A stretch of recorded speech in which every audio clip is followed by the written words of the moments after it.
الحمدللہ رب العالمین والصلاة والسلام علی سید الانبیاء والمرسلین اما بعد فاعوذ باللہ من الشیطان الرجیم بسم اللہ الرحمن الرحیم۔ حضرت سیدنا ابراہیم علی نبینا وعلیہ الصلاۃ والسلام کی داستان کے حوالے سے ہماری 3 ویڈیو الحمدللہ مکمل ہو چکی ہیں اور اکثر داستان اس کے اندر ہم بیان کر چکے ہیں، اور آج کی یہ ہماری 4تھی ویڈیو ہے اور آخری ویڈیو ہے۔ انشاءاللہ آج کے دن سیدنا ابراہیم علیہ السلام کی داستان کا اختتام میں آپ کو بیان کروں گا۔ اور ہماری جو تیسری ویڈیو تھی جو ختم ہوئی تھی تو وہ سیدنا اسماعیل اور ابراہیم علیہ السلام کی اس واقعے پر ختم ہوئی تھی جب انہوں نے خانہ کعبہ کی تعمیر شروع کی تھی۔ تو خانہ کعبہ کی تعمیر سے پہلے میں آپ کو کچھ خانہ کعبہ کی تاریخ میں آپ کو بتاتا ہوں، ابتدا سے شروع سے، ذرا سماعت کیجیے گا۔ ابن عساکر وغیرہ جو ہے روایت کرتے ہیں، تفسیر عزیزی میں نقل کیا گیا ہے کہ حضرت سیدنا آدم علیہ السلام جب جنت سے زمین پہ تشریف لے کر آئے تو انہوں نے اللہ تعالیٰ کی بارگاہ میں عرض کی کہ یا اللہ، یہاں نہ تو ملائکہ کی تسبیح اور تحلیل سنتا ہوں میں، نہ ہی یہاں پر کوئی عبادت گاہ ہے، جیسے کہ آسمان میں بیت المعمور ہے جس کے ارد گرد جو ہے وہ ملائکہ طواف کرتے ہیں۔ تو اللہ تعالیٰ نے ارشاد فرمایا کہ جاؤ، ہم تمہیں نشان بتاتے ہیں، ہم تمہیں آثار بتاتے ہیں، وہاں آپ جاؤ اور وہاں جا کر خانہ کعبہ جو ہے وہ تعمیر کرو اور پھر اس کے ارد گرد طواف بھی کرو اور تمہاری ساری نسل بھی وہاں طواف کرے گی اور وہاں نماز ادا کرو۔ چنانچہ حضرت سیدنا جبریل امین علیہ السلام کی رہبری کے ساتھ حضرت آدم علیہ السلام اس جگہ پر پہنچے جہاں پہ خانہ کعبہ تعمیر کیا گیا پہلی دفعہ۔ تو روایت میں آتا ہے کہ زمین خانہ کعبہ کی جو جگہ ہے، زمین پر سب سے پہلی جو جگہ تھی وہ وہی تھی جو خانہ کعبہ کی ہے۔ کعبن عربی میں کہتے ہیں ٹخنے کو، جو پاؤں کا ٹخنا ہوتا ہے کعبن کہتے ہیں اس کو، تو اس لیے کہتے ہیں کعبن کیونکہ وہ ابھرا ہوا ہوتا ہے، پلین چل رہا ہوتا ہے، پاؤں ابھرا ہوا ہوتا ہے، تو زمین پہ جو سب سے پہلی جگہ ابھری وہ خانہ کعبہ کی تھی، اسی لیے اسے کعبہ یہ نام رکھا گیا۔ تو پھر اس کے بعد حضرت جبریل علیہ السلام وہاں پہنچے اور وہاں پر اپنا پر مارا، تو پر مارنے کے ساتھ ہی 7 زمین تک بنیاد پڑ گئی، اور اس کے بعد 5 پہاڑوں کے پتھر جو ہے وہ لائے گئے، فرشتے 5 پہاڑوں کے پتھر لے کر آئے جن کے نام آتے ہیں کوہ لبنان، کوہ طور، کوہ جودی، کوہ حرا اور کوہ طور زیتا۔ یہ 5 پہاڑ تھے جن کے پتھر لائے گئے اور بنیادوں میں ڈال کر خانہ کعبہ کی جو ہے وہ بنیاد رکھ دی گئی، اور اس کے بعد جو ہے وہ جگہ اونچی کر دی گئی، بنیاد بنا دی گئی، اور اس طرف رخ کر کے سیدنا ابراہیم علیہ السلام جو ہے وہ نماز ادا فرماتے رہے اور طواف بھی کرتے رہے اس کا۔ اچھا، بعض روایت میں یہ بھی آیا کہ بیت المعمور جو آسمان پر ہے اس کو اٹھا کر اس جگہ لے آیا گیا اور یہاں رکھ دیا گیا، اور سیدنا آدم علیہ السلام اور ان کی اولاد اس کا طواف کرتے رہے، وہاں عبادت کرتے رہے، اور جب طوفان نوح آیا تو اس بیت المعمور کو اٹھا کر واپس آسمان پر رکھ دیا گیا، اور یہاں پر ایک اونچی ٹیلے کی سی جگہ رہ گئی کہ جہاں پر لوگ آتے تھے اور برکت کی دعائیں کیا کرتے تھے۔ تو اس کے بعد سیدنا ابراہیم علیہ السلام نے اپنی بیوی حضرت سیدنا ہاجرہ علیہ السلام اور اپنے بیٹے حضرت اسماعیل علیہ السلام کو وہاں جب چھوڑا اور وہ وہاں رہنے لگے، اور پھر تمام واقعات گزرے، ذبح کا واقعہ گزرا، اور اس کے بعد جب اسماعیل علیہ السلام جوان ہو گئے تو ابراہیم علیہ السلام نے ان کے ساتھ وہاں بیت اللہ کی تعمیر فرمائی۔ تو اللہ تبارک و تعالیٰ نے بادل بھیجے، بادلوں نے وہاں پہ جو ہے وہ سایہ کیا اور اس جگہ کی جو ہے وہ تعیین کر دی اور خط کھینچ دیا گیا وہاں پر کہ جہاں پر بیت اللہ کو بنانا تھا۔ اچھا، اس کی تفسیر اس کی یہ آتی ہے کہ خانہ کعبہ کی جو بلندی تھی تو ابراہیم علیہ السلام نے 9 ہاتھ اس کی بلندی رکھی، اور رکن اسود جہاں پہ حجر اسود نصب ہے اس رکن سے لے کے رکن شامی تک 33 ہاتھ کی اس کی لمبائی تھی، رکن غربی سے رکن یمانی تک جو 31 ہاتھ کی اس کی لمبائی تھی، اور رکن یمانی سے رکن اسود تک 20 ہاتھ کی لمبائی تھی، اور رکن شامی سے رکن غربی تک 22 ہاتھ کی لمبائی تھی۔ تو اس سے پتہ چلا کہ اس وقت جو خانہ کعبہ ابراہیم علیہ السلام نے بنایا تو وہ مستطیل کی شکل میں تھا، چوکور نہیں تھا جیسے آج ہے، مستطیل کی شکل میں تھا وہ۔ اچھا، طول و عرض جو ہے اس کی چھوٹی چھوٹی جو ہے وہ دیواریں کی طرح تھے، اور دروازے جو ہے وہ 2 بنائے گئے تھے، ابراہیم علیہ السلام نے 2 دروازے بنائے گئے تھے جو زمین کے ساتھ ملے ہوئے تھے۔ آج تو بہت اونچے ہیں، سیڑھیوں سے چڑھ کے جانا پڑتا ہے، اس وقت دروازے جو 2 تھے اور دونوں کے دونوں زمین پہ ملے ہوئے تھے۔ اچھا، اور طریقہ یہ تھا کہ ابراہیم علیہ السلام جو ہے وہ اینٹیں اور گارہ جو ہے وہ لگایا کرتے تھے، اور اسماعیل علیہ السلام گارہ بنا کر ان کو دیا کرتے تھے۔ تو کیا شان تھی اللہ تعالیٰ کی کہ ایک نبی جو ہے وہ گارہ بنا کے دے رہا ہے، دوسرا لگا رہا ہے، تو اس طرح اللہ تبارک و تعالیٰ کا گھر وہاں پر تعمیر ہوا۔ اچھا، گھر تعمیر کر دیا گیا۔ خانہ کعبہ کی تعمیر کے بعد، اس تعمیر کے بعد پھر جزوی طور پہ مختلف اوقات میں اس کی تعمیر ہوتی رہی۔ بنو عمالقہ یہ قبیلہ تھا اس نے اس کی تعمیر کی. بنو جرہم جس میں سیدنا اسماعیل علیہ السلام کی شادی ہوئی تھی اس قبیلے نے اس کو تعمیر کیا. ان دونوں کے بعد پھر قصی بن کلاب نے اس کو تعمیر کیا. میں آپ کو نبی علیہ السلام کی سیرت میں پورا نسب بتا چکا ہوں. نبی علیہ السلام کے جد امجد تھے, 5ویں دادا تھے قصی, بڑے مشہور تھے عرب میں, اور انہوں نے بڑے اچھے اچھے کام کیے. تو اس میں ایک کام ان کا یہ بھی تھا, انہوں نے خانہ کعبہ کی تعمیر کی اور خانہ کعبہ کو گرا کر انہوں نے دوبارہ اس کو بنایا, اور اس کی چھت جو تھی وہ اچھی جو ہے وہ اچھے تختوں کی جو ہے وہ ڈالی. اچھا, قریش میں جو ہے وہ ایک عورت تھی جو خانہ کعبہ میں خوشبو وغیرہ سلگایا کرتی تھی, جلایا کرتی تھی. ایک مرتبہ شعلہ ایسا اٹھا کہ خانہ کعبہ کی جو ہے وہ چھت جو تھی وہ جل گئی. تو پھر قریش نے پھر فیصلہ کیا اس کی مکمل طور پر نئی تعمیر کی جائے, کیونکہ عمارت جو ہے وہ بوسیدہ ہو چکی تھی. یہ وہ وقت تھا جب نبی علیہ السلام کی عمر 35 سال تھی. تو اس وقت پھر ولید بن مغیرہ جو تھا اس کو مقرر کر دیا گیا کہ تم امیر ہو, تم سب پیسہ جمع کرو اور خانہ کعبہ کی تعمیر کی تم جو ہے وہ کمانڈنگ کرو. چنانچہ اس نے پیسہ جمع کیا. اچھا, اس وقت شرط یہ رکھی گئی تھی کہ خانہ کعبہ کی تعمیر میں سارا حلال پیسہ جو ہے وہ استعمال ہوگا. اچھا, مکہ کے لوگ جو تھے وہ تھے تو بڑے امیر, لیکن ان کے پیسے میں سود اور جو ہے وہ ناجائز پیسہ کافی شامل ہوتا تھا. تو چنانچہ اس وقت جائز پیسہ, حلال پیسہ جو ہے وہ کم جمع ہوا. تو اس وجہ سے جب تعمیر کی گئی تو کچھ فرق جو ہے وہ کر دیے گئے. تعمیر ابراہیمی جو تھی اس کی بنسبت اس تعمیر میں کچھ فرق رکھ دیے گئے. میں آپ کو کچھ بتاتا ہوں. کعبہ کی کچھ زمین جو ہے وہ باہر نکال دی گئی, یعنی عمارت کو چھوٹا کر دیا گیا, چوکور کر دیا گیا. کچھ زمین جو باہر نکال دی گئی اس کو حتیم کہا جاتا تھا اس وقت بھی, اور آج بھی حتیم کہا جاتا ہے. اچھا, حتیم وہ ہے کہ جہاں پر میزاب رحمت پرنالہ جو ہے خانہ کعبہ کی چھت پہ جو پانی جمع ہوتا ہے تو وہ پرنالے سے حتیم کے اندر گرتا ہے. آج بھی جو ہے یہ حصہ جو ہے وہ خانہ کعبہ کے باہر ہے, اور خانہ کعبہ کے اندر تصور کیا جاتا ہے, اور جو طواف ہوتا ہے تو اس کے باہر سے ہوتا ہے, اس کے اندر سے طواف نہیں ہو سکتا. اچھا, اس کے بعد دوسری ایک انہوں نے تبدیلی یہ کی, جو 2 دروازے تھے اس کو ختم کر کے ایک دروازہ بنا دیا گیا, اور وہ بھی اونچا بلند رکھ دیا گیا تاکہ وہ جس کو چاہیں اجازت دیں, جس کو چاہیں روک دیں. آج بھی ایسا ہوتا ہے, اور بڑے بڑے بادشاہوں کو, ملک کے بادشاہوں کو جو ہے نا وہ اجازت دی جاتی ہے جانے کی, اگرچہ کتنے فاسق و فاجر کیوں نہ ہو, اور عام لوگوں کو جانے سے روک دیا جاتا ہے, اگرچہ کتنے ہی متقی اور اللہ کے ولی کیوں نہ ہو, نہیں جانے دیا جاتا. اچھا, اس کے علاوہ جو ہے ایک تبدیلی یہ کہ خانہ کعبہ کے اندر لکڑی کے جو ستون تھے تو 2 صفحے ستونوں کی بنائی گئی, 3 ستونوں کی 2 صفحے بنائی گئی, پہلے نہیں تھی. اچھا, خانہ کعبہ کی جو بلندی تھی وہ دگنی کر دی گئی. ابراہیم علیہ السلام کے زمانے میں جو بنا تھا تو وہ 9 ہاتھ تھا, تو اب جو انہوں نے 18 ہاتھ کر دیا اس کو, تو ڈبل جو ہے وہ دگنا اونچا کر دیا گیا خانہ کعبہ. اور اس کے بعد انہوں نے رکن شام اندر خانہ کعبہ کی عمارت کے اندر رکن شامی کی طرف سے ایک سیڑھی بنائی گئی جس سے جو ہے تاکہ خانہ کعبہ کی چھت پر چڑھ سکے. بہرحال یہ تعمیر ہوئی. اچھا, حضرت سیدنا عائشہ صدیقہ رضی اللہ عنہ فرماتی ہیں, حدیث ہے کہ ایک مرتبہ رسول اللہ صلی اللہ علیہ وسلم نے کعبہ کے متصل یعنی حتیم جو تھا تو بنیاد ابراہیمی کے پتھر مجھے دکھائے اور فرمایا کہ قریش نے اس میں کمی کر دی ہے, خانہ کعبہ کو چھوٹا کر دیا ہے, چوکور کر دیا ہے. لوگ اگر نئے مسلمان نہ ہوتے اور ان کے جذبات بھڑکنے کا اندیشہ نہ ہوتا مجھے, تو میں ابراہیمی بنیادوں پر خانہ کعبہ کو دوبارہ تعمیر فرماتا, یعنی اسی مستطیل شیپ میں.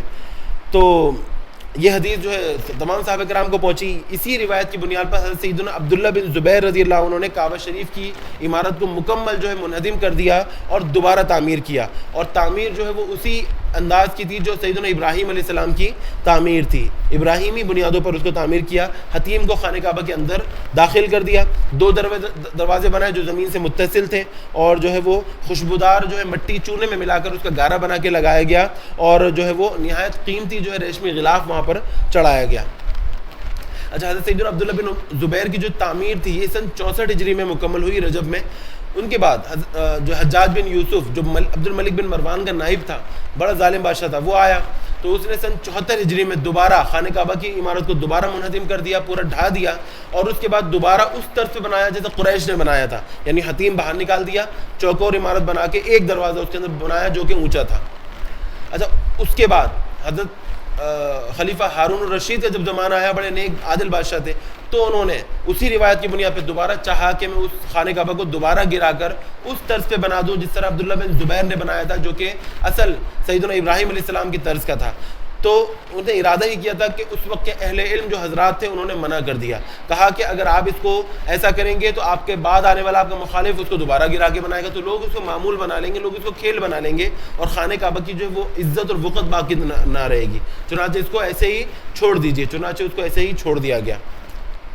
اس کے بعد سن 1040 ہجری میں سلطان مراد بن احمد خان شاہ قسطنطنیہ تھا یہ, تو اس نے جب دیکھا کہ خانہ کعبہ کی عمارت بہت پرانی ہو گئی ہے تو اس نے سوائے رکن حجر اسود کے حجر اسود والا جو کونا تھا اس کو چھوڑ کر باقی ساری عمارت گرا دی اور دوبارہ جو ہے وہ نئی عمارت تعمیر کی انہی بنیادوں پر کہ جو حجاج بن یوسف نے بنائی تھی، یعنی چوکور جیسی کہ آج موجود ہے.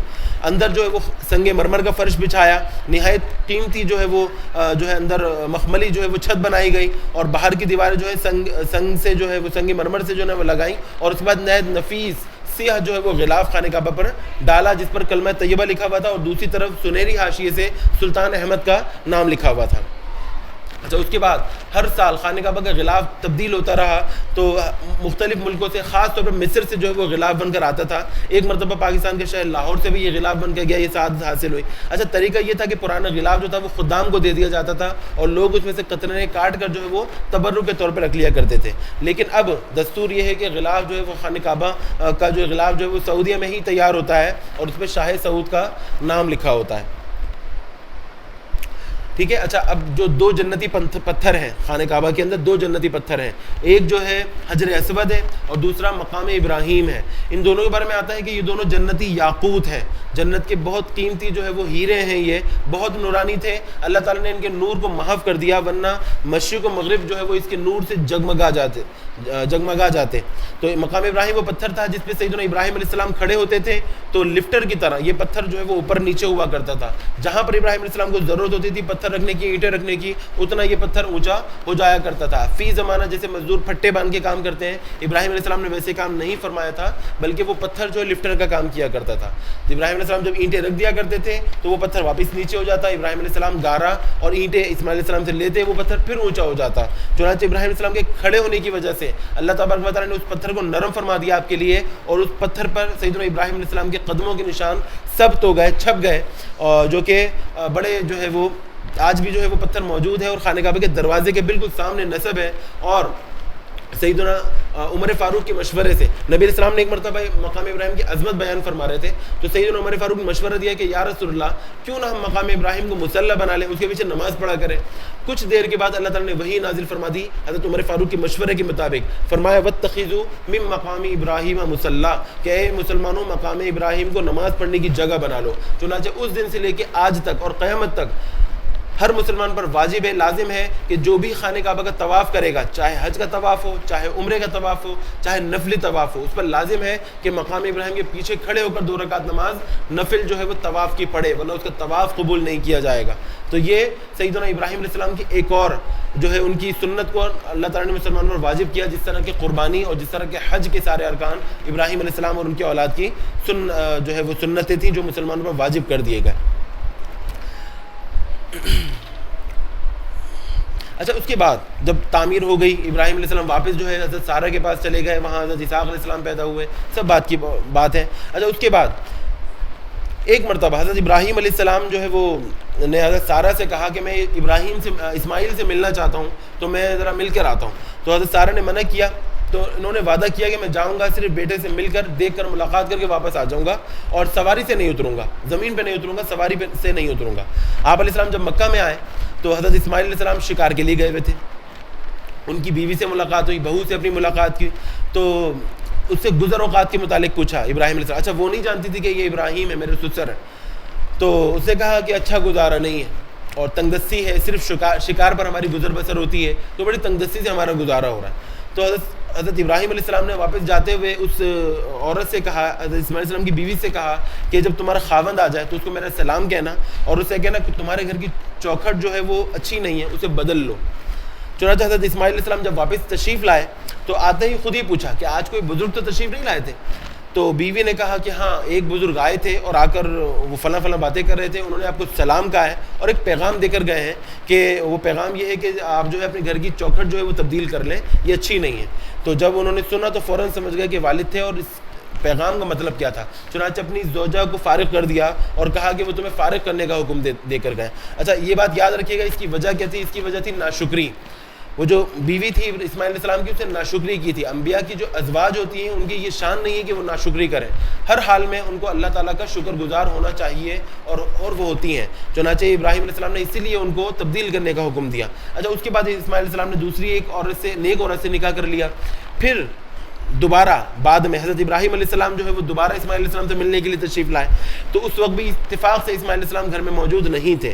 آپ کی دوسری بیوی سے ملاقات ہوئی، اپنی بہو سے ملاقات ہوئی، ان سے گھر کے حالات پوچھے.